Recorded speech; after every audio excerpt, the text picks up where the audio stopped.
Bueno, vamos a regresar esta noche al estudio del libro de Hechos.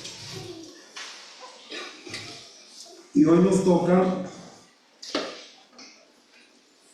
empezar una lección nueva. Y ya vamos, podríamos decir, por la mitad del libro. Entonces yo les dije a ustedes, mis hermanos, y vamos a ir a Hechos capítulo 12. Hechos capítulo 12. Yo les dije a ustedes, mis hermanos, que no era un estudio versículo por versículo como usualmente hago, pero sí para que la iglesia tenga un panorama general del libro de los Hechos. ¿Ah? Ahora vamos a ir al capítulo 12, por favor. Y vamos a leer los versículos del 1 al 18. Hoy no vamos a ver todo el capítulo, pero sí vamos a tratar de ver la primera parte. Les invito a ponerse de pie, por favor, para que pueda usted orar conmigo.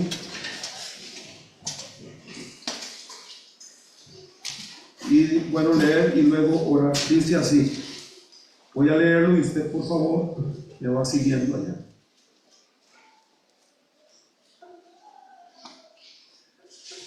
En aquel mismo tiempo, el rey Herodes echó mano a algunos de la iglesia para maltratarles.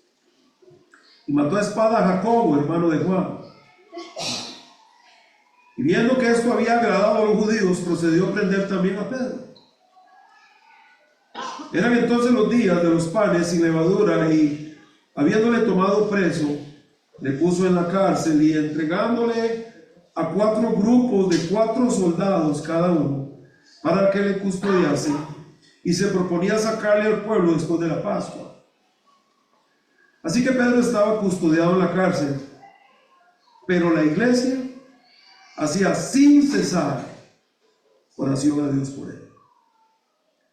Y cuando Herodes le iba a sacar aquella misma noche, estaba Pedro durmiendo entre 2 soldados, sujeto con 2 cadenas, y los guardas delante de la puerta custodiaban la cárcel.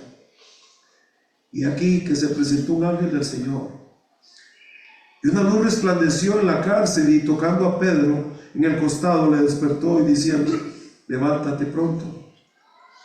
Y las cadenas se le cayeron de las manos. Le dijo el ángel: cíñete y átate las sandalias. Y lo hizo así. Y le dijo: envuélvete en tu manto y sígueme. Y saliendo le seguía, pero no sabía que era verdad lo que hacía el ángel, sino que pensaba que veía una visión.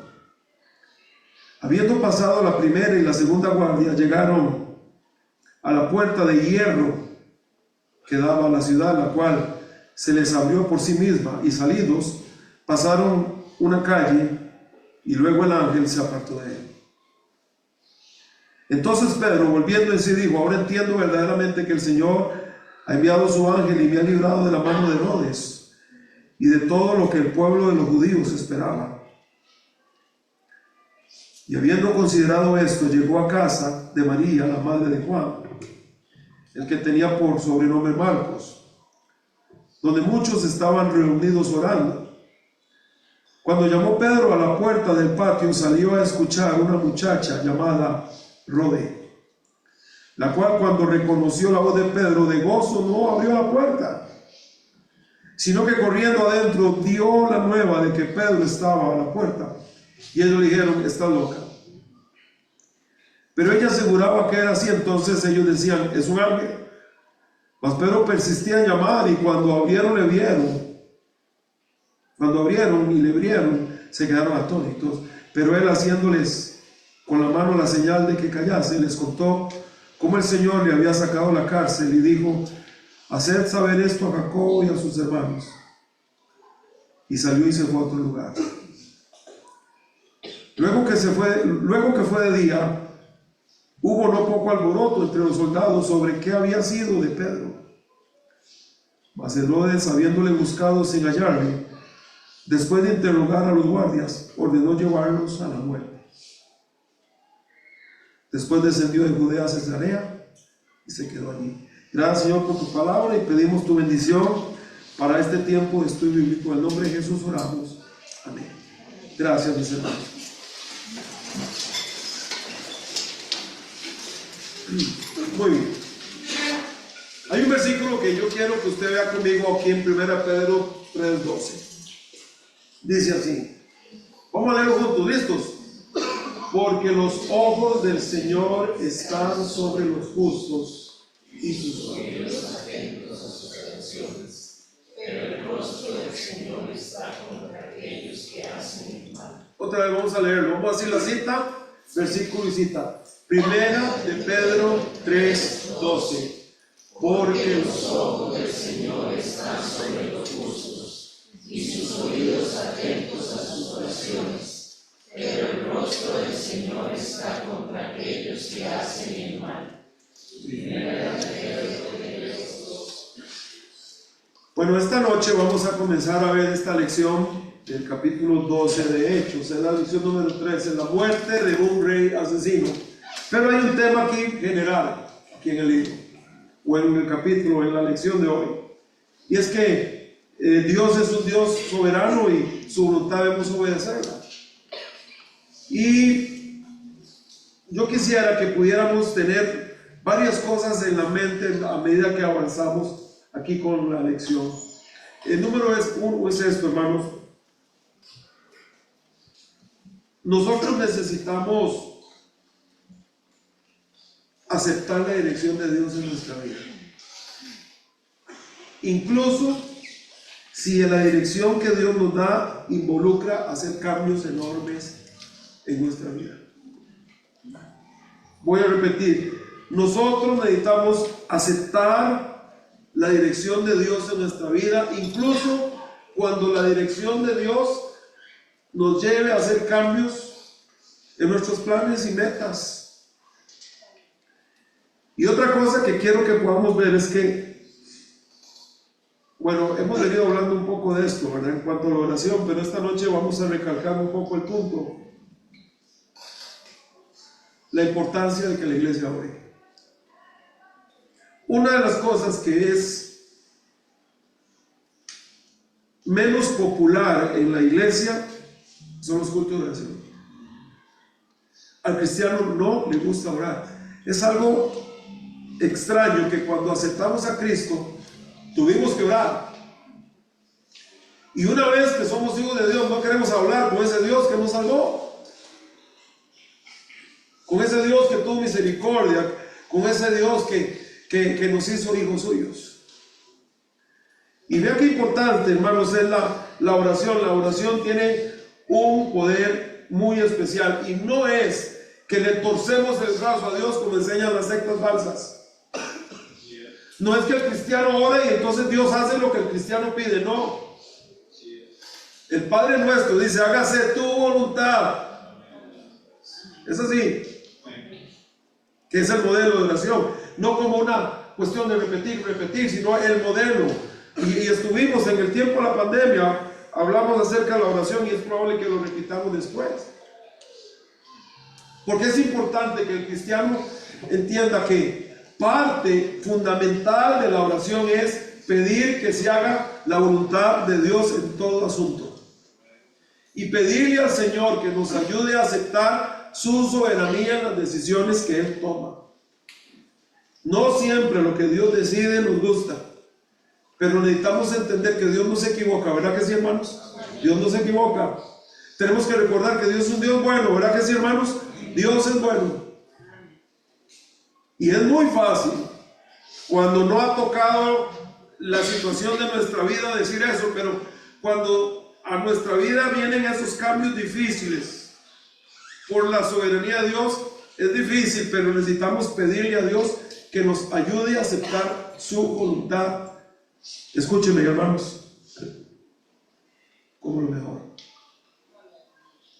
Yo que se quedaron callados. La voluntad de Dios siempre es lo mejor, pero es difícil aceptarlo. Necesitamos llegar a ese convencimiento.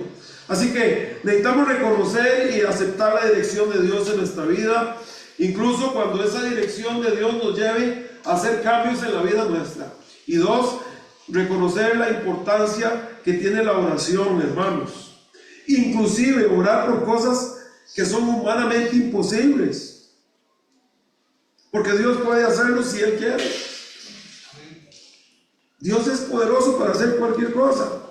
Cuando vamos al Salmo 145, que lo cantamos a veces acá, comienza diciendo: te exaltaré, mi Dios, mi Rey, y bendeciré tu nombre eternamente y para siempre. Cada día te bendeciré y alabaré tu nombre eternamente y para siempre. Y luego el 3 dice: grande es Jehová. Es grande Dios, hermanos, enorme. Y digno de, escuche, suprema alabanza. No es cualquier alabanza, suprema. Y su grandeza, la grandeza de Dios, que es inescrutable. Generación a generación celebrará tus obras, porque Dios es un Dios de obras, hermanos. Dios es un Dios de hechos enormes, portentosos. Cuando Dios hace algo es único. Y anunciará tus poderosos hechos. Sí, hermanos, nuestro Dios es un Dios de hechos poderosos. Cuando Él quiere, lo hace. En el último parte del versículo 5 dice: en tus hechos maravillosos meditaré. El cristiano necesita traer a su vida la memoria constante de las cosas que Dios ha hecho. Eso alimenta nuestra fe. Eso nos da confianza en que estamos en manos de un Dios que puede cambiarlo todo cuando Él quiera. Así, hermanos, siempre viene a mi mente aquel centurión que le dijo: no es necesario, Señor, que vayas a mi casa, solo di tu palabra y será hecho. Ese es nuestro Dios, hermanos. Y dice que usted y yo vamos a meditar en esos hechos maravillosos. El versículo 6: del poder de tus hechos estupendos hablarán los hombres. Y podemos recordar, y el cristiano va a la escritura y empieza a leer lo que Dios es capaz de hacer, no lo que Dios era capaz de hacer. Dios no era, Dios sigue siendo, hermanos. De lo que Dios es capaz de hacer. Y para eso vamos a la Biblia, porque la fe es por el oír. ¿Y el oír qué? Pues la palabra de Dios. Y el cristiano va a la palabra de Dios y lee, y esto alimenta su fe. Wow, este es mi Dios, este es mi Señor, esto lo hizo Él, lo hizo así. Este es el poder de Dios para cambiar las cosas. Nada, cuando Dios quiere hacer algo, nadie lo detiene. Como dice Apocalipsis, Dios cuando abre una puerta, nadie la cierra. Y dice que cuando la cierra, no importa quién la empuje, no la abre. Es importante el poder de la oración, hermanos, recordarlo. Sí, que nuestro Dios es un Dios soberano. Y tiene una dirección y una voluntad para la vida. Y a veces su plan para nuestra vida pide que nosotros tengamos que hacer cambios. Y tenemos que aceptar su soberanía. Y necesitamos aceptar la importancia de la oración y empezar a orar un poco más, hermanos. Unos por otros, orar por nuestra iglesia, orar por nuestro país. Viene un tiempo importante de elecciones. Que en este país quede la persona que Dios quiere.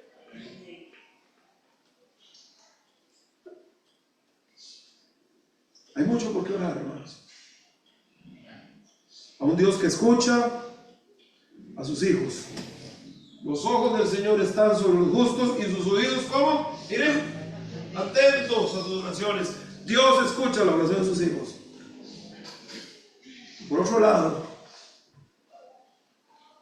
pero el rostro del Señor está contra aquellos que hacen el mal. Ahora, cuando empezamos a estudiar el libro de los Hechos, mis hermanos, yo les dije a ustedes que el libro de los Hechos es un modelo que Dios dejó para la iglesia, para que la iglesia imite su constancia, su perseverancia, su forma de luchar, su forma de hacer las cosas. Y esta iglesia no se rinde, hermanos, usted la ve, no se rinde. Hemos visto una y otra vez persecución, y el versículo 1 del capítulo 12 comienza diciendo: en aquel mismo tiempo el rey Herodes echó mano a algunos de la iglesia. Constantemente el enemigo atacaba y atacaba, pero la iglesia no paraba. Y otra vez, ¿qué debe ser la iglesia, hermanos? ¿Qué debe hacer la iglesia cuando viene el tiempo difícil? Debe seguir y Dios se encarga. Hablamos de eso muchas veces, lo hemos repetido a través del estudio, porque una de las verdades que Dios enseña en el libro de Hechos para su iglesia es que no va a haber un tiempo donde la iglesia no experimente algún problema. Aquí y en cualquier parte del mundo y en cualquier época de la historia, desde que la iglesia nació, allá en Pentecostés, Hechos capítulo 2, de ese momento en adelante usted va a ver que la iglesia no ha parado de tener obstáculos, pruebas, problemas, pero la iglesia sigue. Y es lo que Dios quiere que usted y yo hagamos. Tenemos que seguir, hermanos. Hay que seguir, hermanos. No crea usted que va a haber un momento ideal. Nunca va a haber un momento ideal para abrir iglesias. Nunca lo ha habido. Cuando tal y tal cosa se dé, no va a haber ese tiempo nunca. La iglesia debe avanzar de la mano del Señor a pesar de, y Dios se encarga. Y este libro de los Hechos es un manual de cómo la iglesia debe comportarse, cómo debe evangelizar, cómo debe comportarse ante las diferentes cosas. Hemos visto la disciplina en la iglesia aquí en Hechos. Recuerda con Ananías y Zafira. Cómo se comporta la iglesia en la oposición, cómo se comportaba la iglesia ya en Samaria, etcétera, etcétera. Así que esta noche yo quisiera preguntar, y ahora sí, aquí vienen los premios. Espero que no estén muy añejas. Pero ya solo eso queda, le hablo a los patrocinadores, ¿verdad? Vamos a empezar. Vamos a empezar a recordar muy rápidamente, solo me nombra el hecho, cosas que sucedieron por primera vez en el libro de los Hechos, porque el libro de los Hechos es un libro de, como la iglesia se narra al inicio de la iglesia, vamos viendo cómo iban enfrentando cosas cada vez que se presentaba algo nuevo. Entonces, cosas que se mencionan en el libro de Hechos, empezando. ¿Quién? Hermana Heise. La venida del Espíritu Santo y el nacimiento de la iglesia. La primera vez que pasa eso. ¿Qué más, hermanos? Otro hecho. Ahí tratando de seguir el orden. Hermano Lucinho. La adición de los gentiles a la iglesia. Los gentiles se adicionan a la iglesia, aunque está un poco más adelante, pero está bien. Así pasó y lo estuvimos viendo en el capítulo 11. Pero después de que dele uno al hermano Lucinho, porque si no se enoja y hay problema, Lucinho.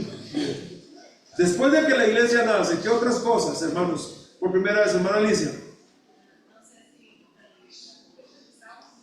No, está mucho después, pero sí, Pablo se convierte. Se empiezan a convertir gente que perseguía a la iglesia y todo eso. Si usted va conmigo, vamos a ir atrás, hermanos. Seguir llevando.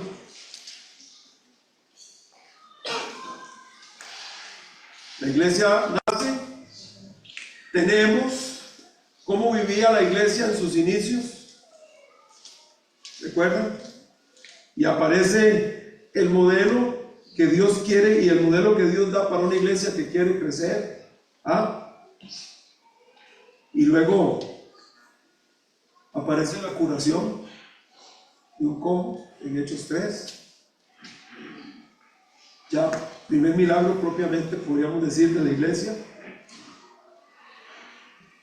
Luego empiezan las persecuciones, primero de Pedro y de Juan. ¿Recuerdan? Las amenazas, luego de toda la iglesia.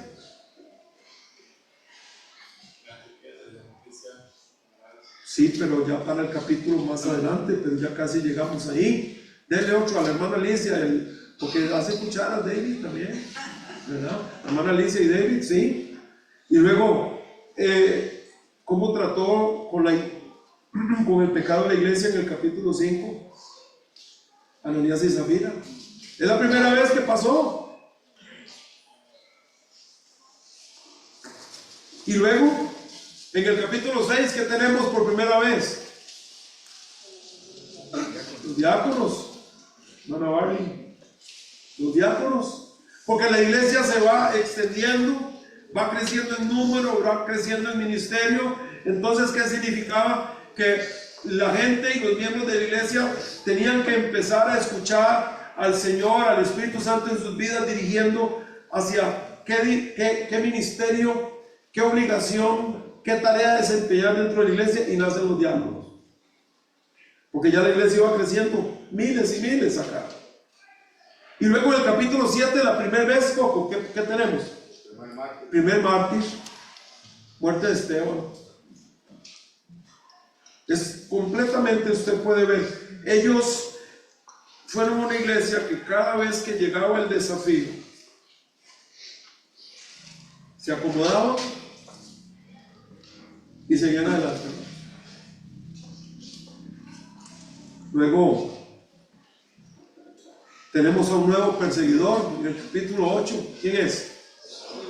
Pero como no levantaron la mano, como 15 contestaron, no hay tantas chocobolas. Y luego también tenemos en el capítulo 8 que aparece otro ministerio. Hermano Fernando, Felipe, el evangelista. ¿Y va a dónde? Caleb tiene. ¿Dónde está Caleb? Queda desde el lado, Fernando. Ya no hay más. Ya no hay más. ¿Qué es lo que hay? Son otros confiticos. Bueno, no importa, vamos a repartir los confiticos hasta donde nos llegue y oramos que Dios haga la obra. ¿Verdad? Muy bien. Y Felipe va, antes de ir al etíope, al desierto, Felipe va a predicar a una parte. No. Hermano Willy. No se llama Willy. Estamos mal, Willy. Hermano Rolando. A Samaria. A Samaria. Y recuerda que entonces Pedro y Juan llegan a revisar el asunto. Y luego no solo se convierten judíos en los primeros capítulos, sino que también ahora los samaritanos, que eran una mezcla, y luego en el capítulo 8 se convierte un africano. ¿Alguien recuerda cómo se llamaba? Yo les di el nombre. Heise. ¿Cómo? No. ¿Cómo es? Udich, exactamente. ¿Usted dijo Udich? No. ¿Cómo dijo usted, Heise? Ah, usted le puso una Z. Es que usted tiene la parte de la española, pero no es la de África. Udich. Udich. Es lo que muestra la historia de don Fernando otra vez.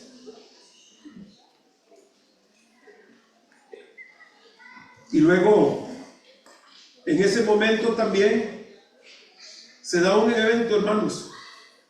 Se da un evento en ese tiempo también, pero se menciona unos capítulos más adelante. ¿Alguien lo recuerda? Con Pedro, específicamente, y una región. ¿No lo recuerdan, hermanos? No.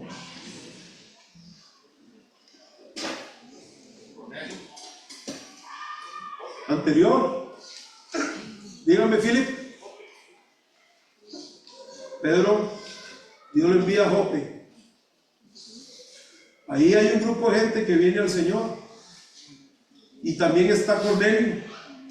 Y ahí vienen un montón de gente que se convierte, que eran griegos. Y empieza la iglesia en Jerusalén y los judíos empiezan a darse cuenta. Aunque ya debían haberse dado cuenta cuando se convirtió el etíope. Pero ya empiezan la iglesia a darse cuenta que el evangelio era para todo el mundo, no solo para Israel. Y empieza la iglesia a crecer y a crecer. Y ya tenemos iglesia en Jerusalén, tenemos iglesia en Samaria, tenemos gente en África, tenemos gente en Antioquía, ¿recuerdan, hermanos? Y se va a pesar de la persecución, hermanos. Por eso, mis hermanos, yo le quiero decir a ustedes que algo sea difícil no es la excusa para que no se haga la obra de Dios. Porque esta gente la hacía en los momentos no difíciles, sino peligrosos. Aquí peligraban sus vidas. sus vidas. Y sin embargo la obra no se detuvo. Y cuando llegamos ahora, listo, que les gracias, al capítulo 12, encontramos un nuevo desafío para la iglesia. En aquel mismo tiempo, el rey Herodes echó mano a algunos de la iglesia para maltratarles. Y usted recuerda que la iglesia venía pasando una hambruna, ¿recuerdan, hermanos? Porque hubo una profecía de que iba a haber una gran hambre y se cumplió. ¿Y a dónde había mucha hambre? En la iglesia allá en Judea, en Jerusalén. ¿Y qué hizo la iglesia nueva de Antioquía? Mandaron ayuda, auxilio. Ahora tenemos a iglesias hijas auxiliando, por así decirlo, a la iglesia madre. No ha sido fácil, hermanos. Otra vez, iglesia, en el libro de Hechos usted no va a encontrar una autopista plana con flores a los lados. Va a encontrar persecución, pruebas, dolor, escasez, peligro, pero la obra seguía adelante. ¿Por qué? Por una sencilla razón. Dios estaba con ellos, claro que sí. Y en segundo lugar, la iglesia no se echó para atrás. A pesar de la iglesia seguía. Y ahora se suma, que ya habíamos hablado de Pablo, Saulo, cómo perseguía a la gente, pero ahora se suma en el capítulo 12, Herodes.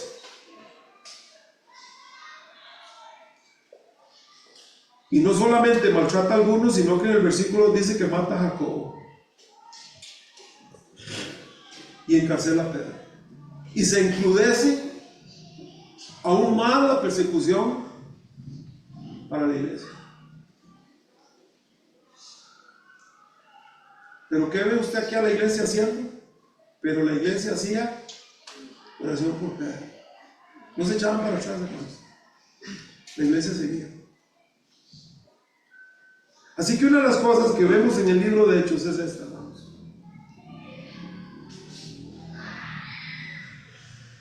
Y hoy vamos a empezar a ver, por lo menos a uno de estos hombres, porque aquí aparecen tres personajes en el capítulo 12 de Hechos, y es Jacobo, Pedro y Herodes.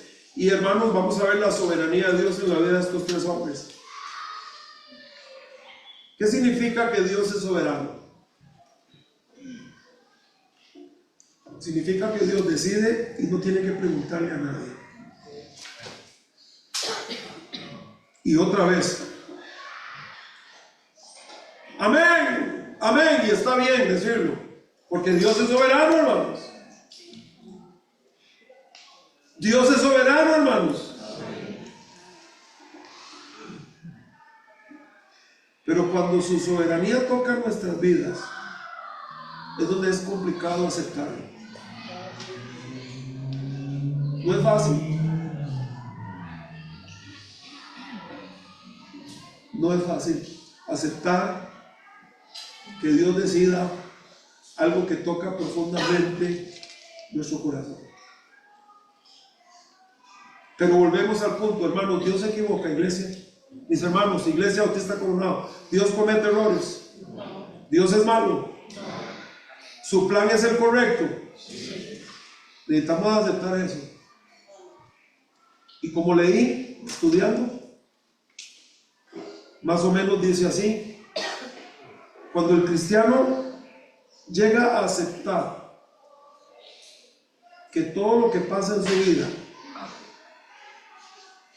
es porque un Dios soberano que es bueno decide, dice, es cuando es un poco más fácil seguir adelante.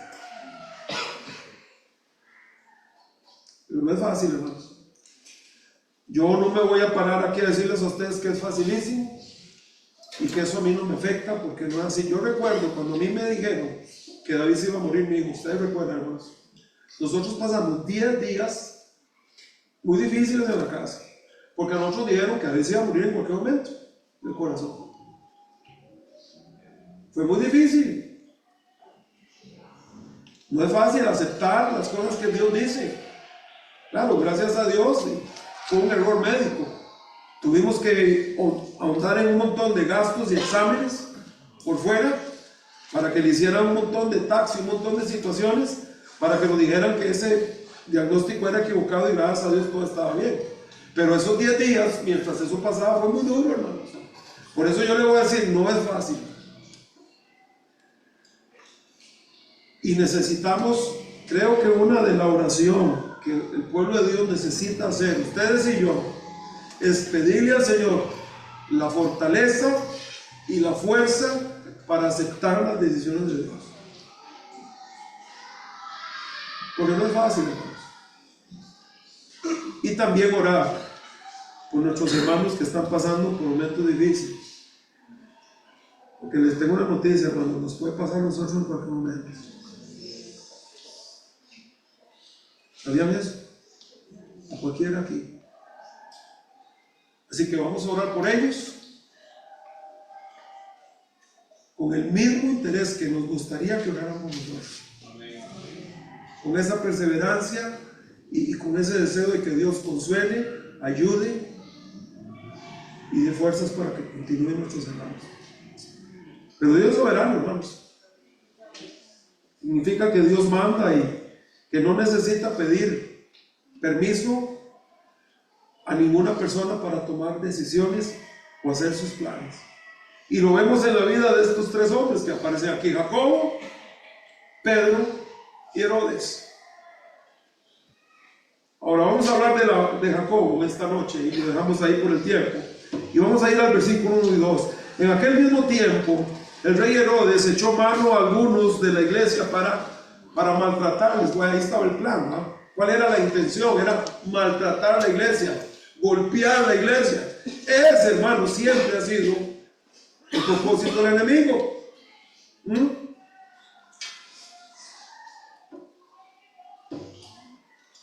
Y el versículo dice: y mató a espada a Jacobo, hermano de Juan.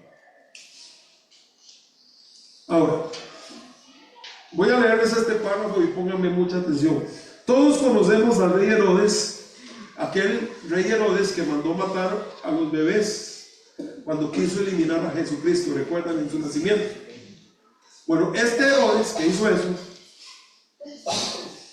a este Herodes, los historiadores lo llaman Herodes el Grande.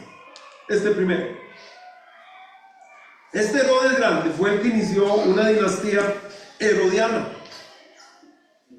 y gobernó aproximadamente desde el año 37 antes de Cristo hasta su muerte en el año 4 después de Cristo. Este Herodes el Grande tuvo muchos hijos. Uno de esos hijos se llamó Aristóbulo. Y este Aristóbulo tuvo una hija llamada Herodías, que fue la que pidió la cabeza a Juan el Bautista, porque era una familia muy buena, ¿verdad? Y aparte de Herodías, también tuvo otro hijo que se llamó Herodes Agripa I. Este Herodes Agripa I es el que se trata aquí en Hechos capítulo 12, versículo 1 y 2. Este es el que manda a perseguir la iglesia y este es el que manda a matar a Juan. Es una situación que se fue pasando de generación en generación. Este rechazo hacia Dios, su palabra, Jesucristo, la iglesia, se fue pasando.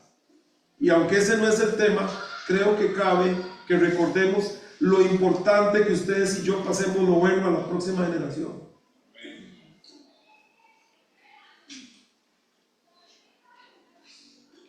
Muy bien. Ahora, vamos a ver en primer lugar entonces, bueno, ahí tienen el esquema. Vamos a hablar de la muerte en primer lugar de Jacob. Número 1, la muerte de Jacob. Ya vimos la identidad de Herodes.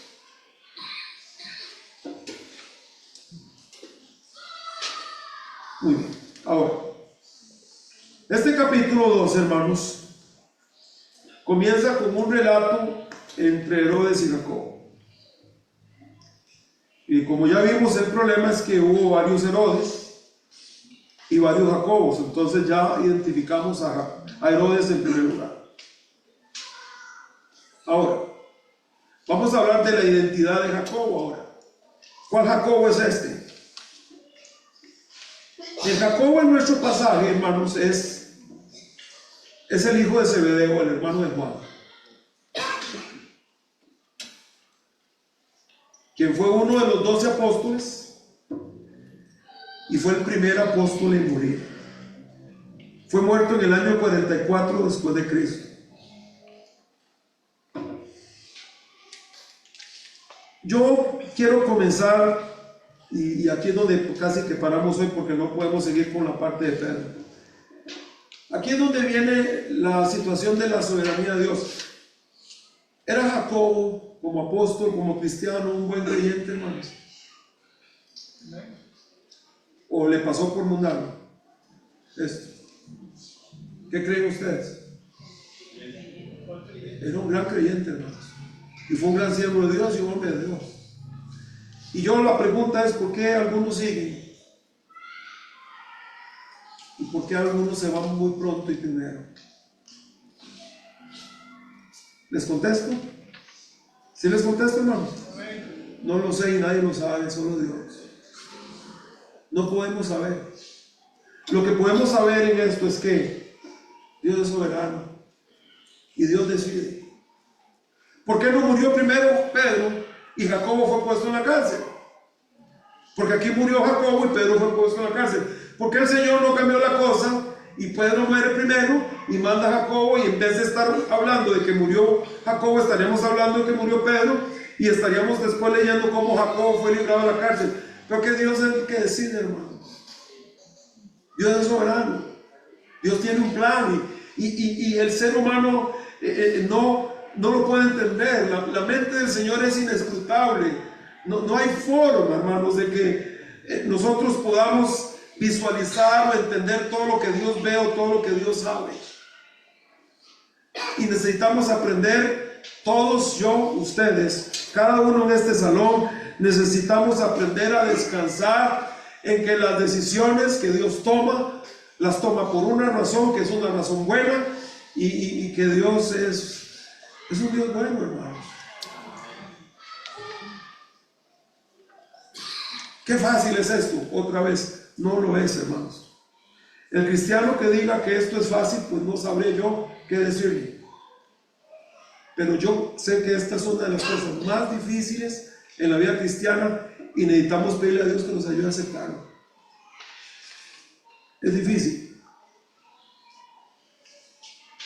Este hombre, Herodes Agripa, primero, decretó que el apóstol Jacobo fuera ejecutado. Cuando dice y mató a espada a Jacobo, significa que fue decapitado por una espada. Hay muy poco que cuenta la vida acerca de este suceso, inclusive, porque ni siquiera menciona si Jacobo fue llevado ante un tribunal. No sabemos si le hicieron algún tipo de juicio, no sabemos nada, solo se menciona esto. Y aquí, hermanos, termina la vida de un hombre de Dios que sirvió a Dios con mucha fidelidad, que fue una persona que desde que Cristo le dijo sigue, me recuerdan, dejó sus redes y siguió al Señor y lo amó. Y cuando Cristo fue al cielo ascendido y cuando el Señor mandó su Espíritu Santo, se comportó como un gran líder, como un gran siervo, como un gran apóstol y sirvió con mucha fidelidad. Y no sé por qué Dios decidió llevárselo, hermanos. No lo sé. No hay persona que pueda contestar el por qué Dios hace las cosas. La única respuesta es que Dios es soberano y que Dios decide. Pero sí quiero que recordemos una cosa, hermanos. Para el cristiano que muere, nunca olvide que una vez que el cristiano que muere, lo primero que hace es abrir sus ojos y ver al Señor. Así que no hay pérdida para ese cristiano que muere, no hay pérdida, hay ganancia. Para mí el vivir es Cristo y el morir es pérdida. No, el morir es, tenemos que recordar eso. El cristiano que muere, gana. Se termina su vida en esta tierra llena de pecado, lleno de problemas, llena de peligros, llena de carreras, llena de estrés, y pasa a la presencia de Dios. Y lo que está viviendo en este momento cualquier persona que haya fallecido creyente es una vida envidiable, hermanos. ¿O no cree usted que es envidiable estar en el cielo con el Señor? Viendo al Señor. ¿Ah? Así que tenemos a estas personas acá y empezamos a ver la forma en que Dios actúa y no lo entendemos, y Dios no interviene, Dios permite que suceda.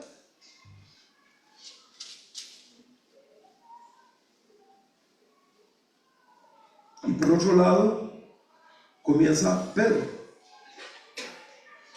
Versículo 3 dice: y viendo que esto había agradado a los judíos, hablando de Herodes, procedió a prender también a Pedro. Y el 4 dice: y tomándole preso, dice que le puso en la cárcel. No sabemos, hermanos, por qué Dios decidió llevarse a Jacobo y que Jacobo fuera el primero de los apóstoles. No sabemos. ¿Y quién fue el último que murió de los apóstoles? Juan. ¿Por qué? No lo sé, hermanos. ¿Y por qué Dios quiso que Juan escribiera el Apocalipsis? No lo sé. ¿Y por qué Dios permitió que Juan fuera exiliado a la isla de Patmos después de haber sido martirizado en una paila de aceite hirviendo y no murió? Y luego lo mandan a esa isla y ahí recibe la visión y escribe. ¿Por qué? No lo sé, hermanos. Lo que podemos nada más recordar y entender, hermanos, es que Dios es soberano. Y que Dios es un Dios bueno. Y tengo que repetir eso las veces que sean necesarias, porque necesitamos recordar, hermanos, Dios es 100% un Dios bueno. Y su plan es siempre el correcto, aunque no lo entendamos. Pero como canta el coro, lo entenderemos todo más allá. Va a llegar un día en que el Señor nos va a explicar muchas cosas, pero ahora necesitamos descansar en esta verdad. Nuestro Dios nos ama y Dios no se equivoca. Y este es un gran capítulo para ver la soberanía de Dios y cómo Dios escoge a algunos cristianos para unas cosas y a otros para otras, y Dios interviene de una forma, y vemos cómo Dios actúa, y Dios es soberano. Este es el rey Herodes. Aquí vamos a leer. Dios mete su mano en su vida y en su gobierno. Dios gobierna, hermanos. Dios está en control en la vida de la iglesia y en el mundo. Nada se escapa de su plan. Y cuando Dios permite que algo suceda, no es que se le zafó la cosa. Dios está preparando el terreno para algo. El Señor tiene una mente. Wow, hermanos. La mente del Señor no hay forma de captar sus caminos, sus planes, la forma en que Él proyecta el futuro y todo lo designa y todo lo planea y todo lo acomoda y todo sale siempre como Dios quiere. Es porque eso, como dice Timoteo, cuando Pablo da una de estas grandes versos que dice que al único y sabio Dios y soberano y bienaventurado Dios. ¿Han leído eso? ¿Qué significa bienaventurado? Que Dios es feliz. ¿Usted sabe por qué Dios es feliz? ¿Por qué Dios es feliz?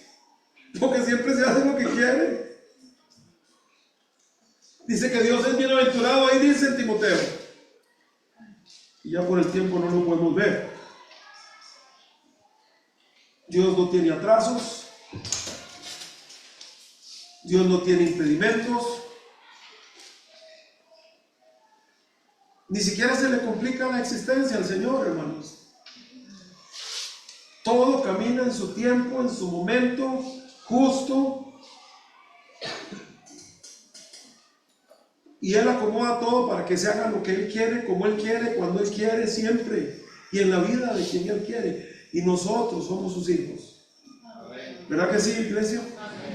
Así que ustedes y yo tenemos un Dios quien es soberano, un Dios que nos ama y que está en control. Y posiblemente, hermanos, podían haber muchas preguntas acerca de la iglesia en aquel tiempo como las hay hoy. ¿Por qué Jacobo primero? ¿Por qué en ese año? ¿Por qué no 10, 15 años después? ¿Por qué así? No lo sé, hermanos. Nadie lo sabe. Lo único que podemos recordar es que Dios, repito, es un Dios soberano y que Dios ama a su iglesia y que ninguna de sus decisiones busca maltratar a su iglesia, que Él es un Dios bueno y que tiene un plan para todo. Y la próxima semana hablaremos entonces un poco más de Pedro y del señor Herodes, y vamos a ver nuevamente más la soberanía y el poder de Dios. Mis hermanos, para ustedes y para mí, yo también me uno.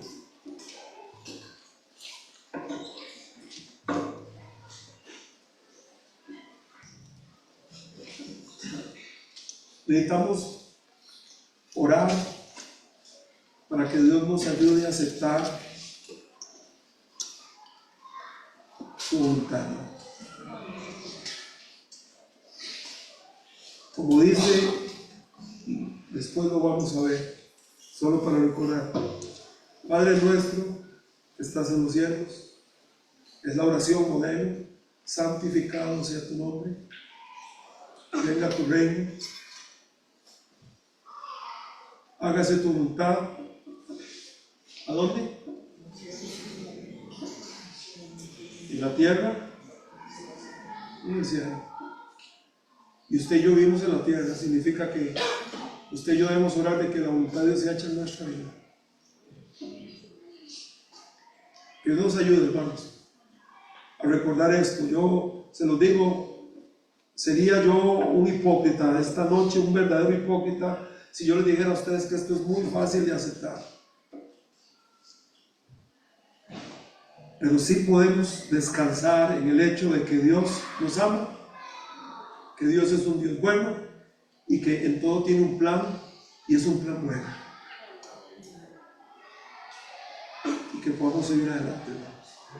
Gracias, Padre, por permitirnos haber venido a tu casa y por este tiempo de enseñanza. Pedimos tu ayuda. Padre, ayúdanos. Esta carne es débil y tiene tantas preguntas a veces. Pero ayúdanos, Señor, ayúdanos, danos de tu fuerza, danos de tu fortaleza, de tu sabiduría, de tu guía, para nunca olvidar que tú eres un Dios bueno, que nunca te equivocas y que un día vamos a entender el porqué de tantas decisiones que has tomado tú, Señor, como Dios soberano. Ayúdanos, Señor, a nunca enojarnos contigo. Ayúdanos, Señor, esta carne, Señor. Ayúdanos a aceptar tus decisiones con mansedumbre. Ayúdanos, Señor, porque tú sabes lo difícil que es. Ayúdanos a descansar en tus promesas y a siempre recordar otra vez que tú eres un Dios bueno, que no comete errores, que nos ama y que para todo tienes un propósito sublime. Bendice este momento de invitación. En Jesús oramos. Amén. Si usted no tiene a Cristo, yo le invito que esta noche pueda ir a Jesucristo como Salvador. Digo, no sé, No puedo saber eso. Pero si usted nunca le ha pedido a Jesucristo que entre en su corazón y le salve, usted necesita a Jesucristo esta noche. Y ahora que hemos hablado de la soberanía de Dios, el Dios soberano le ha permitido vivir hasta este día. Es Dios quien le ha permitido a usted vivir. Es Dios el que le ha permitido a usted llegar hasta este día de hoy, hasta esta hora. Y Dios tiene por sobre todo un propósito, y Él quiere salvarle. Pero la Biblia enseña que usted debe pedirlo al Señor. La Biblia enseña que nadie puede pedir eso a Dios por usted. Que usted debe venir, y Cristo dice: he aquí, yo estoy a la puerta y llamo. Él llama. Él está tocando. Si alguno oye mi voz, dice el Señor, y abre la puerta, porque es usted el que debe abrir. Si usted lo hace, dice: yo entraré. A Él cenaré con Él y Él conmigo. ¿Quién dice: yo quiero abrir la puerta de mi corazón al Señor Jesucristo, y sé, y siento, y sé que Él está tocando la puerta de mi corazón esta noche? Déjeme ver su mano en alto. Nadie va a avergonzarle. Nadie va a avergonzarle. Queremos orar con usted. ¿Quién dice: ore por mí? Necesito a Jesucristo esta noche, para que Él sea mi Salvador. ¿Hay alguien así? Mis hermanos,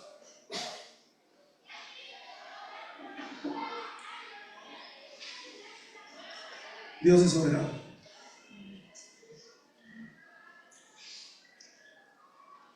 En la teología, en el papel, lo sabemos, pero necesitamos pedirle al Señor ayuda, ustedes y yo,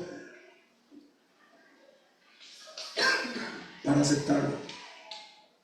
Reconociendo, hermanos, que Dios no se equivoca, que Dios nos ama y que es un Dios bueno. Es una de las grandes lecciones del capítulo 2 en estos personajes. Dios decide. Él tiene la última palabra. Y no es un error. Que Dios nos ayude, hermanos. Y vuelvo a decirle a la iglesia, yo me incluyo con ustedes, que Dios nos ayude, hermanos, a descansar en la verdad de que sí, Dios es soberano, pero Él es un Dios bueno y nos ama. Si usted gusta, puede orar conmigo en este momento. Gracias, Señor, que nos has traído a tu casa, y gracias por tu palabra. Y pedimos, Señor, por todos nuestros hermanos que están pasando momentos difíciles, los hermanos que están enfermos, tu hermano Gerardo, su familia. Pedimos, Señor, de sanidad para el hermano, fortaleza para él y su familia. Vemos por Pablo, porque sabemos, Señor, que si es tu voluntad, si tú así lo quieres, el lunes él no necesita ingresar al hospital. Si tú lo quieres. Pero si tú has decidido que él vaya, Señor, cuídale, que sea un proceso rápido, que tú le alivies cualquier cosa, que él esté tranquilo, sus padres, la familia, Señor.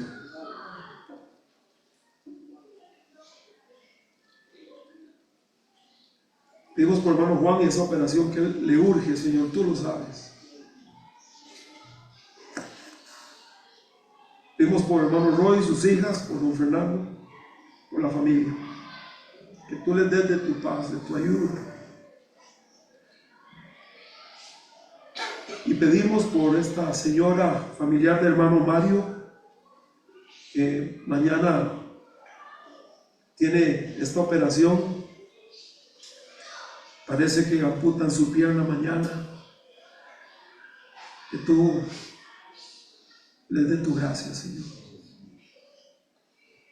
Que la operación salga bien. Y si no te conoce, que pueda conocerte. Pedimos por hermano Jeremy Hatfield, que tú le sanes y que pueda salir pronto del hospital y que siga adelante. Mi Señor, estamos en tus manos. Somos tus hijos. Cuídanos, guárdanos, danos descanso esta noche, y si mañana nos permites vivir, que te honremos y que seamos de bendición a ellos. En Jesús oramos. Amén.